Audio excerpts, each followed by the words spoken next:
Assalamualaikum warahmatullahi wabarakatuh. Saya Arika Hairunisa akan menjelaskan tentang ikan Corydoras. Nama Corydoras berasal dari Yunani yang memiliki arti kori atau helm dan doras atau kulit. Ikan hias ini merupakan genus paling besar dari ikan neotropis dengan lebih dari 142 spesies ikan neotropis lainnya.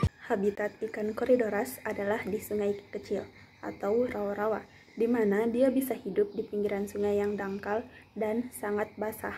Umumnya ditemukan di sela-sela tanaman yang rimbun di pinggiran sungai. Ikan ini biasa hidup di berbagai jenis air, tetapi ikan ini lebih suka pada air yang lembut, netral, dan sedikit asam ataupun basah. Di habitat aslinya, ikan ini biasa mengonsumsi serangga-serangga yang tinggal di bawah air, larva serangga, dan berbagai jenis cacing. Akuarium ikan Corydoras. Pemula biasanya menempatkan ikan ini di tangki kecil seukuran 10 galon, namun ada juga yang memilih tangki lebih besar. Kedua tangki tersebut bisa menjadi hunian yang nyaman bagi ikan, hanya saja pastikan agar jumlahnya tidak berlebihan. Selain itu, pastikan juga untuk menutup penuh tangkinya. Biasanya ikan ini melesat ke permukaan air untuk menghirup udara atau menelan makanan. Perilaku ini normal, bukan menandakan kalau airnya kurang oksigen. Namun Anda harus tetap memerhatikan perawatan akuariumnya agar tetap memadai bagi ikan. Corydoras bisa berenang sendirian, namun ikan ini tampak lebih bahagia jika berenang dengan sesamanya, karena ia termasuk ikan kecil yang bergerombol. Mereka bahkan selalu bergerak berdekatan. Mereka juga bisa berbaur dengan ikan yang lain yang sama-sama non-agresif, seperti tetra dan swordtail. Selain itu, ikan ini tampak lebih senang jika akuariumnya memiliki banyak tanaman. Mereka selalu memanfaatkan tanaman itu untuk bersembunyi dan beristirahat.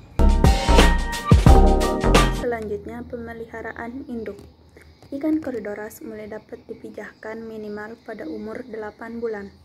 Pakan yang terbaik diberikan pada masa pemeliharaan induk adalah pakan yang mengandung zat chitin, seperti larva nyamuk yang baik untuk perkembangan telur. Selain itu, karena Corydoras bersifat bottom feeder, maka ikan ini lebih responsif pada jenis makanan seperti cacing sutra dan cacing darah. Terdapat beberapa ciri-ciri yang dapat digunakan untuk membedakan antara induk jantan dan induk betina ikan Corydoras. Pada jantan memiliki tubuh seperti torpedo, bagian dari belakang insang meruncing hingga ke ekor, tubuh lebih langsing dan ukurannya lebih kecil, serta sirip dorsal lebih runcing. Sedangkan pada betina tubuhnya lebih besar dari ukuran tubuh jantan, serta sirip dorsal lebih tumpul. Bila induk betina sudah tampak mengandung telur, induk betina dapat digabungkan lagi dengan induk jantan. Selanjutnya, tahap pemijahan. Pemijahan Corydoras dapat berlangsung secara massal dengan perbandingan jantan dan betina 1:2-4. Dalam pemijahan ini, biasanya induk betina akan membersihkan sarang sampai bersih dengan mulutnya. Sarang dapat berupa potongan paralon yang digantungkan atau keramik yang diberdirikan di tempat pemijahan.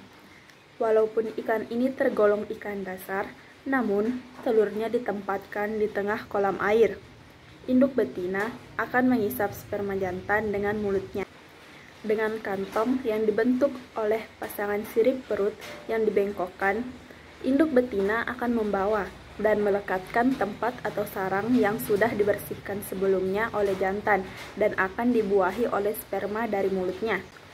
Demikian seterusnya proses pemijahan tersebut berlangsung secara berulang-ulang hingga telur dalam perut induk betina habis.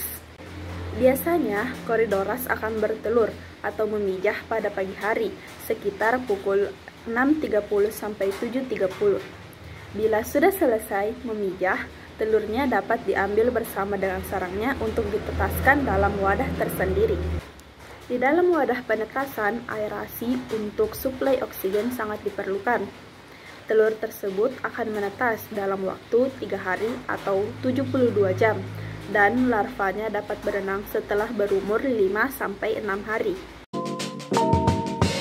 Tahap pemeliharaan.